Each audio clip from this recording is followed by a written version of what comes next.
Salut les ficheurs, la pêche de bordure en surface peut s'avérer nécessaire lorsque le poisson est trop distant ou peu mordeur sur le fond, mais surtout si un banc de mulets ou une chasse d'orphis se présente à 20 mètres devant vous. Je vais vous présenter un de mes montages favoris pour déjouer la méfiance du mulet et pour rendre les orphis complètement dingues. Mais avant toute chose, je tiens à remercier Rodolphe de surfonepêche.com qui nous aide à mieux vivre le confinement grâce à des produits surfcasting de qualité, mais aussi grâce à son contact et son service livraison juste au top. Un grand merci.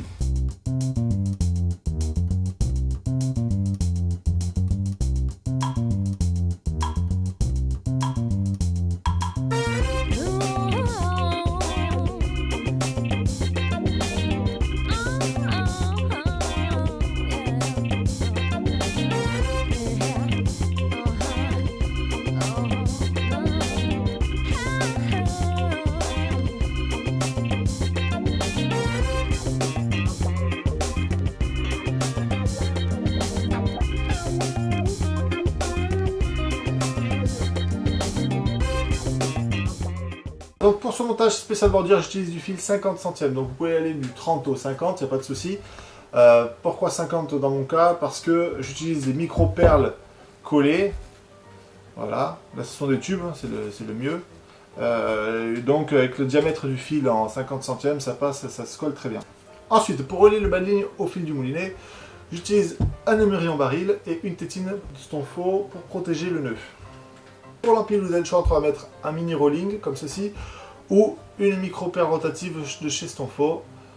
Voilà, avec 4 trous. Ça, c'est très bien, c'est très léger, c'est parfait. Pour l'empile, ensuite, une perle flottante. Et là, je vais utiliser donc un hameçon RX01 de chez Yuki.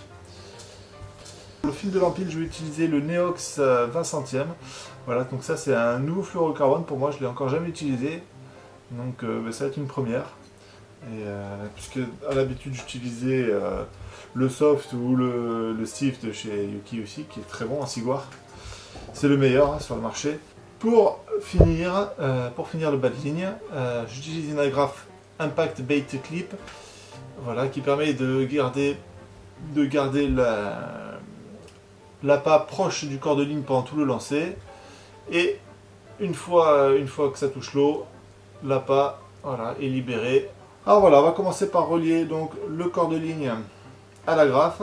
Là, je vais utiliser un double nœud palomar. Voilà. Et là, ici, vous venez humidifier le nœud, comme d'habitude, ça vous savez faire. Voilà, on vient serrer. Là, le nœud, il est fait. Alors, j'utilise ce nœud parce que c'est vraiment le plus costaud que je connaisse. Là-dessus, j'ai jamais eu de soucis. Il est un peu gros, mais après avec la tétine de Stonfo, ça fera l'affaire, ça sera caché. Donc je coupe au ras. Et maintenant je viens mesurer, donc on va faire un bas de ligne de 1m50. 1m50, entre 1m50 et 2 mètres. Voilà, donc là j'ai pris la mesure à 2m10. Je vais venir enfiler donc la gaine Stonfo, la tétine pour protéger le nœud à ce niveau-là, là, protéger le nœud de la grappe. Donc je viens donc l'insérer. Et alors là, vous allez comprendre pourquoi, c'est la petite astuce. Voilà, là je viens mettre la gaine au ras du crochet. Pourquoi? Ça permet en fait tout simplement que l'hameçon ne vienne pas se prendre, ça m'est arrivé. L'hameçon se prend en se libérant, il se prenait dans l'agrafe en fait. Du coup il restait bloqué dedans. Là, le fait de mettre ça, la tétine ici, voilà, on laisse très peu d'espace. Du coup, l'hameçon, lui, il sera collé à la tétine et il sera automatiquement libéré plus facilement. Pas de problème de blocage. Donc voilà, ça c'est important à faire. Bien au ras, voilà, là il n'y a pas de souci. Le nœud est protégé, l'hameçon sera facilement libérable. Deuxième étape, on va venir mettre les perles, les micro-perles à coller. Donc ça, pas de souci. Un micro-tube et une micro-perle. Donc je vais mettre là une micro-perle transparente.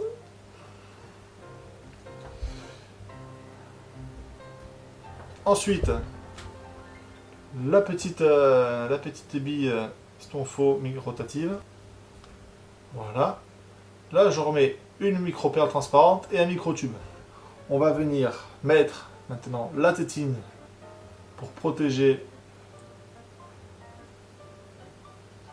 Voilà, on vient mettre la tétine pour protéger le baril du haut.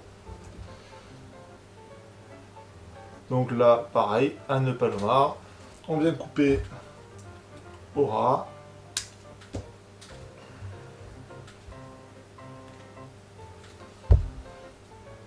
Et après ça, on vient mettre la tétine.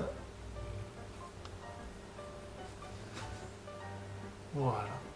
Et là, vous avez une belle protection du nœud. On va passer à l'empile. Là, je vais donc utiliser un tout petit hameçon à palette. Donc, qui dit palette dit nœud pyrénéen pour faire passer les appâts les plus fragiles. Donc pour le nœud pyrénéen, je vous invite à aller regarder les tutos sur celui de Sunset, je crois, qui est très bien expliqué. Parce que là, ce ne sera pas forcément bien explicite. Mon empile fait 2 mètres. Je viens positionner les 2 extrémités le long de la hampe. Je prends une des boucles et je viens tourner plusieurs fois entre les fils qui sont hauts et la hampe. En veillant à ce que ce soit bien serré, que les spires passent parfaitement l'une sur l'autre. Voilà, une fois que les spires sont bien faites, vous prenez une des 2 extrémités et en tirant dessus, voilà. Il y en a une des 2 qui fera fermer la boucle. Vous ne pouvez pas vous tromper. Une fois qu'il arrive embuté, on humidifie un peu et on vient tirer sur l'autre qui vient finir le nœud. Voilà, maintenant que le nœud est réalisé, je vais couper, donc pas forcément au ras, mais je vais laisser un petit 3 mm dépasser, ça permettra d'éviter de faire redescendre l'appât une fois qu'il sera mis. Une fois l'hameçon installé, je viens mettre dans l'ordre le séquin, la perle flottante, voilà, et ensuite le petit stop flotte qui va venir compléter l'empile. Voilà ce que ça donne une fois monté. Voilà, donc à partir de là, je vais pouvoir installer l'empile sur le corps de ligne, donc sur la micro-perle rotative. Donc voilà. Là, je viens faire un nœud boule et viens embuter. Donc maintenant que ça c'est fait, on va venir le coller. Vu que c'est une agrafe avec un bait clip, il faut le régler pour que la tension entre l'empile et le corps de ligne soit bonne, afin que ça ne soit pas trop lâche et que ça ne tienne pas, et trop tendu et que ça casse au lancer si l'empile est plus courte que le corps de ligne. Donc pour ça, il faut le régler.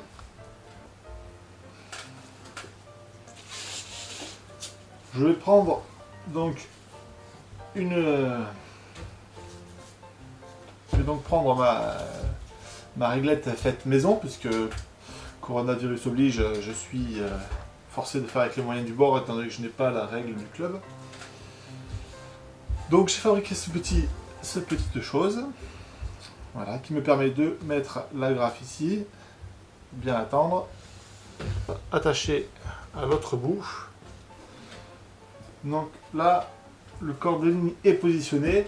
Donc voilà, pour le réglage, on vient le mettre embuté ici. Une fois que c'est bien embuté à l'extrémité, on va venir le coller. Donc il faut que ce soit bien tendu. On va prendre la mesure à ce niveau, là. Donc là, un petit point de colle.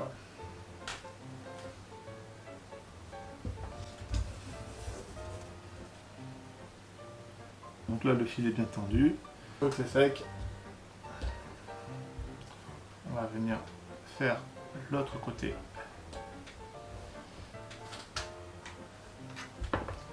Donc là, on va compter un petit centimètre et demi. Donc voilà, on va venir insérer la perle. On va coller ici.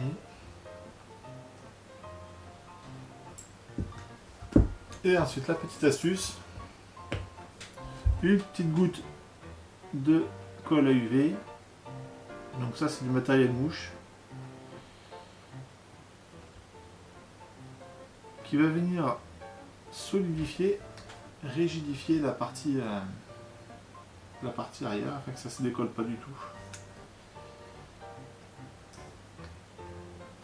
Voilà, donc là après on va avoir vraiment quelque chose de très solide et qui reste très léger.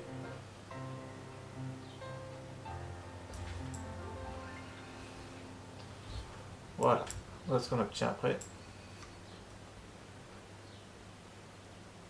Voilà, la bille est libre. Et là vraiment on peut y aller, là ça bougera plus. C'est bien sec, ça bougera plus du tout.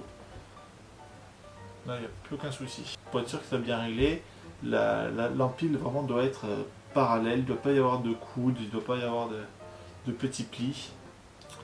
Une fois monté et bien tendu, voilà ce que ça donne. Une fois que ça touche l'eau, voilà ce que ça vient faire.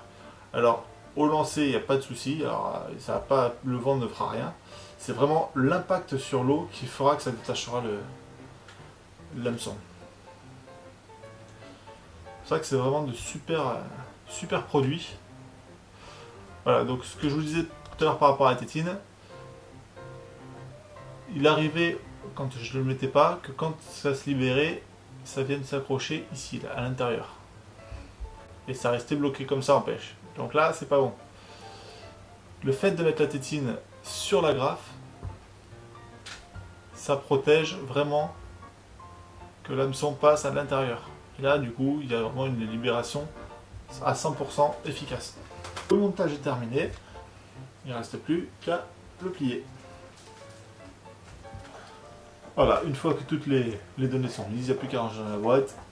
Et le jour du concours, il n'y a plus qu'à... Voilà.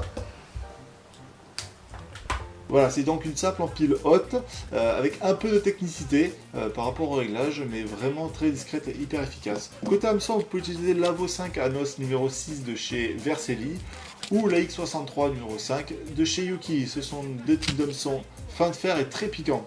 Alors le bait clip n'est pas obligatoire, vous pouvez utiliser de simples agrafes rapides. Le bait clip a l'avantage de pouvoir protéger l'appât quand on veut faire des lancers un peu plus appuyés. Donc ça permet d'être plus polyvalent sur le lancer. Côté nœud, je m'attarde pas trop dessus. Chacun a les siens, donc il n'y en a pas un meilleur que l'autre. Voilà. Après ce sont des nœuds relativement basiques que je fais, il n'y a aucun souci, vous trouverez tous les tutos nécessaires sur le net, il n'y a aucun problème. Voilà, n'hésitez pas à liker et partager la vidéo si elle vous a plu. Et je vous dis à très vite sur les plages, parce que le confinement se termine bientôt.